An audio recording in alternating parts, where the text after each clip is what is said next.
నమస్తే, welcome to our channel. నేను సిరి. ఒక పోలీస్ అధికారి ఇంట్లో పనిచేసే పని మనిషికి కోటి విలువ చేసే ఇల్లు ఉండటమే కాదు, విలాసవంతమైన తార్ కారు ఉండడం ఆర్థిక నేరాల నియంత్రణ శాఖ అధికారులకు సైతం దిమ్మ తిరిగే మైండ్ బ్లాక్ అయ్యేంత షాక్ ఇచ్చింది. బీహార్లో వెలుగు చూసిన ఈ భాగవతం ఇప్పుడు అందరినీ ఆకర్షిస్తుంది. బీహార్లోని ఒక పోలీస్ అధికారి అక్రమ సంపాదన ఏ స్థాయిలో ఉంది అన్నదానికి ఈ ఉదాంతం ఒక ఉదాహరణగా చెప్తున్నారు.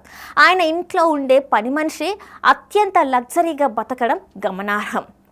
సంచలనంగా మారిన ఈ ఉదంతంలోకి వెళ్తే బీహార్లోని కిషన్గంజ్ డిఎస్పీగా వ్యవహరించే గౌతమ్ కుమార్ అనే పోలీస్ అధికారిపై పెద్ద ఎత్తున అవినీతి ఆరోపణలు వస్తున్న వేళ ఎకనామిక్ అఫెన్స్ యూనిట్ అధికారులు తనిఖీలు నిర్వహించారు. ఈ సందర్భంగా వారు విస్మయానికి గురి చేసే అంశాల్ని గుర్తించారు.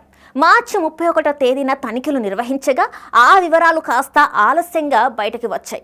ఏకకాలంలో నిర్వహించిన సోదాలలో ఆయనకు బీహార్తో పాటు పశ్చిమ బెంగాల్ నోయిడాలో ఆస్తులు కూడబెట్టినట్టుగా గుర్తించారు.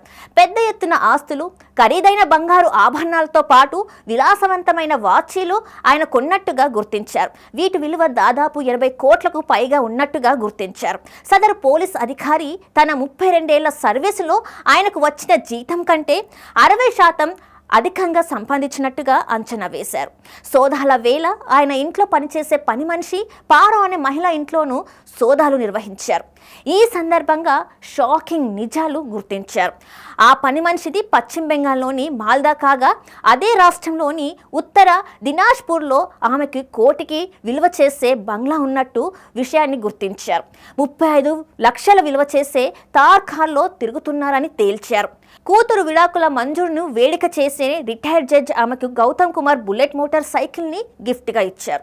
సోదాల్లో 6 లక్షల విలువ చేసే నెక్లెస్ దొరికింది. ఇన్స్టాలో ఆమె యాక్టివ్గా ఉండటాన్ని గుర్తించారు. సదరు అధికారి ఆస్తులు లెక్క తవ్వే కొద్దీ అంశాలు వెలుగులోకి వస్తున్నాయి. ఆయన భార్య ప్రభుత్వ టీచర్ అయినప్పటికీ అందుకు సంబంధం లేని విధంగా లగ్జరీ లైఫ్ అనుభవిస్తున్నట్టు గుర్తించారు. ఇక గౌతమ్ గర్ల్ ఫ్రెండ్ కూడా విలాసవంతమైన జీవితాన్ని గడుపుతున్నట్టుగా గుర్తించారు. ఈ అధికారి కేసు విచారణ సాగుతున్న కొద్దీ కొత్త విషయాలు బయటకు వస్తూ సంచలనంగా మారింది.